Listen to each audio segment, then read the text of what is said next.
This is the Tri-State Audi Knicks post-game show. After a night on home court that was nothing much to write home about for 3 quarters, the Knicks waged a spirited comeback and did it quickly. And thanks to another night that was bolstered by their bench, the Knicks were able to rise, or they rose to the occasion. And it's a 92-84 win on the Garden floor as the Knicks beat the Indiana Pacers. And we welcome you into our Delta MSG studios. John Giannone, Monica McNutt, Alan Hahn, Wally Zerbiak. The number to register here, guys, 2 for 21 for the Pacers from the field in the fourth quarter. They didn't make a shot from outside in the last 7 minutes. So what do you take from tonight? The defense that helped the win, or what they did offensively in the fourth? Before y'all answer, there's no topping the Knicks defense tonight.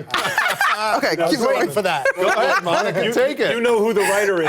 John Giannone coming up with all those lines. I love that. I caught that. Ahead, All right, well, I think it was the defensive focus tonight. You saw in that fourth quarter in particular, this was a team that was connected. They were flying around. They were closing out. You'll notice that the three-point shooting tonight, the way they guarded the three-point line, remembering what the Pacers did the last time that they were in town, was a huge deal. You saw guys, Alec Burks, get up into defenders and keep guys in front of them. And then the rotation on the back line was terrific. Tom Thibodeau goes through his lineups throughout games. We've been talking so much about, do you change the starting lineup? What do you do? The bench fantastic again in this game. Quickley's energy was just off the charts, and then Burks coming in with his defense.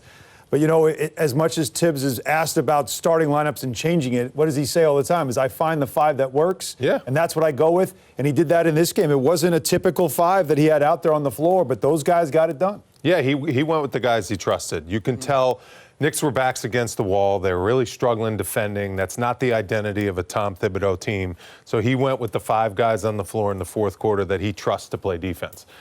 Julius Randle was phenomenal on the defensive end of the floor, throwing his body all over the court, didn't shoot the ball well, neither did R.J. Barrett, but those guys defensively gave up, they sacrificed for the team tonight. They really did. And that's what you have to do to win in this league. I mean, in order to shut down the Pacers, you can't just make all your shots at times. The Pacers are going to get into you. They're going to make it an ugly game. Rick Carlisle knows how to coach in this league. He knows how to scout in this league. You got to earn a win with defense and playing hard. That's what the Knicks did tonight. That was an identity win for them. There was a time we would watch a game like this between the Knicks and the Pacers and see 92-84 and think, that was beautiful. I don't know if it looks so pretty, but, you know, the throwback. Yeah, it was a throwback, and it had to be that way. You got to grind out wins sometimes, and that's exactly what the Knicks did in the start, what is a very important week at home. 10 points. Yeah. In the fourth quarter. Talk about shutting the water off, as Wally always says. 2 for 21 were the Indiana Pacers in the fourth quarter. And it was Derrick Rose off the bench, as we've seen recently,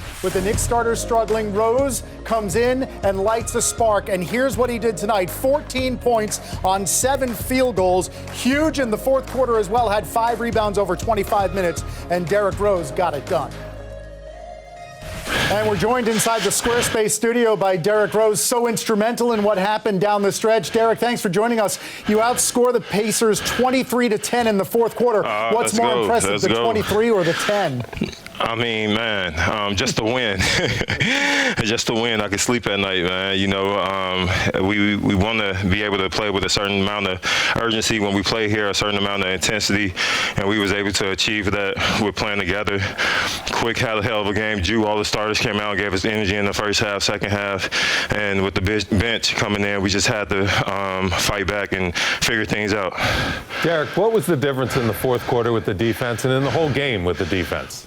I mean, communication. You know, everybody got to be on the same page. And tonight I felt like we did that in spurts. You're not going to have a perfect game, but we're trying to figure things out.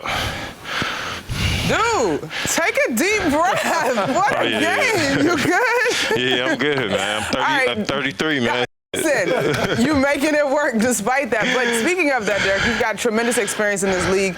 You've been very high. You've also dealt with some of the depths of the league. We were talking about your ability to get it done, and you very rarely react. What are you telling these guys that was a difference tonight? Oh, man, I appreciate that. I appreciate it. But it's all about just staying together. You know, we're going to have runs or we're going to have funks, but we got to be able to get out of it quick. You look at a lot of teams in the league where they was at the #1 spot, then they dropped down, lost a couple of games. Indiana was in the same place that we was in a couple of weeks ago, but they found the rhythm, and that's what we're trying to do right now. Derrick, you left Knicks fans breathless when all was said and done. Thanks for joining us. I appreciate it. So Derrick Rose, part of what was a dynamic fourth quarter comeback for the Knicks. We said it right at the top. It looked like this was going to follow a very familiar script from what we've seen in recent games. Third quarter issues were still there, 13-0 run. I mean, the third quarter issues are certainly still there, but what you did, though, is when you started the game with Kemba Walker at the point guard position, giving you 12 of his 16, Derrick Rose finishing it for you with a couple of assists and 4 points down the stretch. But in that fourth quarter, this is what you had. Look at this possession. This is, now you talk about a thing of beauty. Tibbs was smiling after that possession, shot clock violation. Immanuel quickly gets it going. His motor was fantastic. It's what they needed. It gets the crowd going. He fed off it. Alec Burks as well was getting it done defensively and also knocking down key shots. While you said it, he's a guy in the fourth quarter that makes big plays. And there also, Julius Randle, an example of him selling out, making a play, taking on defenders and kicking it out for a three-pointer. Quickly gets it done. Yeah, Quickley gave him the lead, and then R.J. Barrett running the break. He got big minutes in the fourth quarter. He delivered. That made it a 5-point game. And then the three, the dagger. R.J. struggled a little bit shooting tonight, but what a big shot.